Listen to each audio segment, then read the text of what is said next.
Hi folks, my name is Bobbi Trist and I'm an amateur conservationist. I grew up in a pretty frugal household. My mother lived through the Great Depression when my siblings were young, and then she was widowed when I was a baby. So she wasn't really hard-nosed about it, but we learned not to be wasteful. We wouldn't have thought of running the water while we were brushing our teeth. And nobody I knew used more than one paper towel in the lavatory at school. So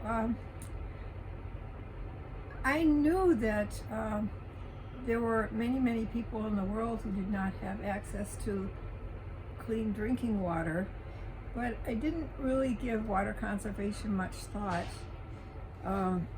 until one day I heard a talk radio program. I mean, the water here it's plentiful, it's relatively cheap, it's great tasting, and it's just easily available. So one day I heard a program about our water infrastructure in this country, and in many cities it's well over 100 years old. Wow. And some of it is crumbling. But what the speaker pointed out is that we use drinking water to flush our toilets. Yes. And most people use it on their lawns and gardens as well. Drinking water. That is The sad. system makes no distinction between the uses. Yes. So that's when I really started to think about conserving water. So the first thing I did was to capture water in a bucket. You see here? So I would I would just let the water run from the shower until it was hot enough to shower with. And then I would use that water from the bucket to flush the toilet. But this wasn't a very efficient system, because when you use that water, you usually dump it in all at once, and that flushes it, but there's never a complete exchange because some water is always left in the trap. That's true. And you don't have the water to backfill it. So I came up with another solution. So now I run the water until it gets warm in either a pitcher or a jug. Mm-hmm. And I use that water for making tea, cooking, cat's water. Wow. Or even you put this in the electric kettle and you can heat it up to wash the dishes. So, and then this, for instance, is water from today's shower after I ran the warm water. And that will fill several jugs. So you can see here the jugs, the half-gallon jugs. There. So I transfer the water with this yogurt cup into these jugs. And let me just show you the jugs. These are usually have orange juice. I get orange juice or buttermilk, or occasionally like chocolate milk, in these half-gallon jugs. And I mark it around here, and then I cut out the top, and this is what you're left with. Wow. And this has enough, when you pour this from high enough up into the toilet, it has enough kinetic energy to flush the toilet. This Really? much water. Yeah, and that's why you want the top open, because this would come out too slowly if you left it like this. Oh, okay. Okay. And That's a lot of science there. so it takes three of these jugs, because the first one flushes the toilet. The second one completes the water exchange, so you've exchanged the water in the trap, and you use the third one to fill it. Okay. So this probably takes more water than it would to just flush the toilet, but this is water you already own. Exactly. You've already paid for it. So you might as well get one or two uses out of it before it goes down the drain. That's true. Okay. That's true. So I have two other sources of free water within the house. The province of the rain barrels, that's my housemate Roger's, and there will be a separate video about that. But this is the water from my relatively new 2012 95% efficient furnace. It comes from the furnace, the other side of the utility room, through this clean plastic pipe and runs into the utility sink. And we capture it in this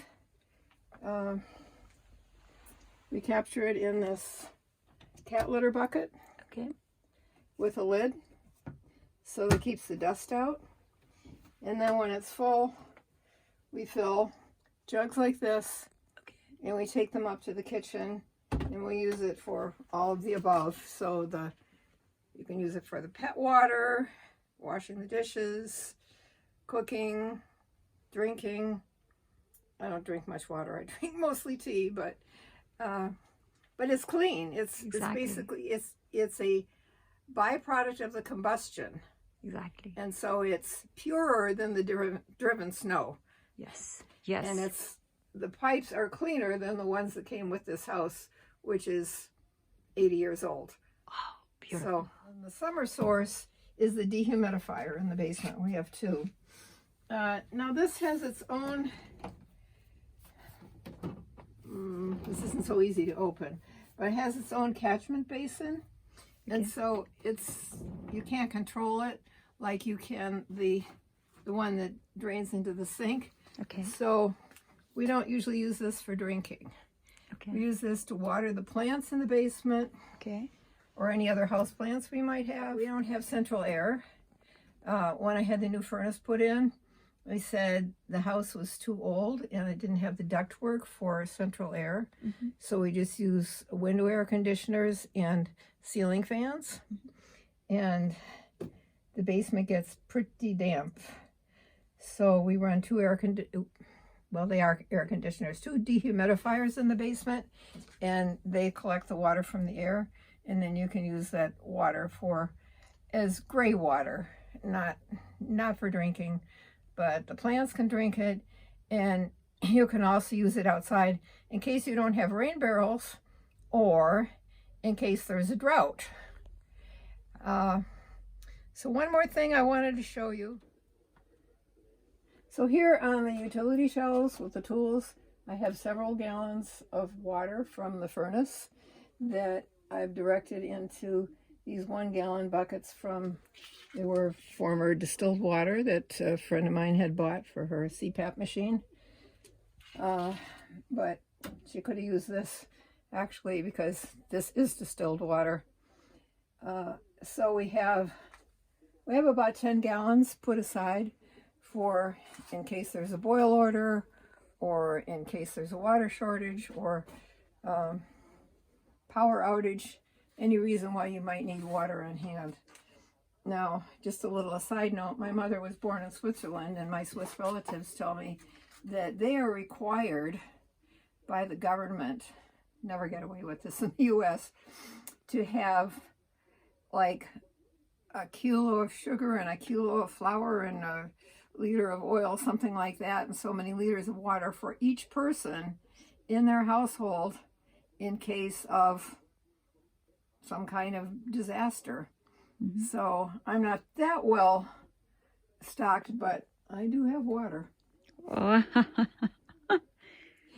And so it's a little more trouble and time to save some money on your water bill, and that also affects your sewer bill, but saves a lot of water, and our descendants will thank us for not depleting the Muhammad aquifer faster than it can replenish, as is now the case, which is what we're doing now. That's right. So have at it. It's not that hard. And have fun. That is wonderful. Thank you so much, Bobbi Trist. But I figure